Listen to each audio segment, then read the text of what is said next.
Hello my students and my dear friends. Today I am going to summarize the poem Strawberries.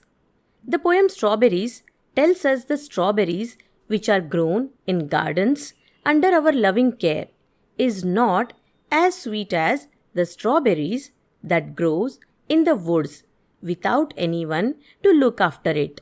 In this poem, there have been informed about the two different places where the strawberries grow. That is, one in the gardens and another in the woodlands. There are two different ways to eat strawberries.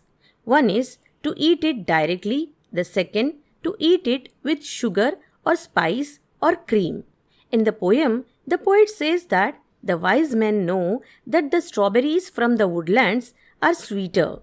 The strawberries that grow in gardens are plump and juicy, but the strawberries which grows in the woodland near the trickling stream are sweeter than the ones that grow in the gardens. This is a summary of the poem Strawberries. Apart from this, I would like to tell you that in Maharashtra, strawberries are grown in Panchgani and Mahabaleshwar. The strawberry season is from November up to March. Thank you for listening to the summaries.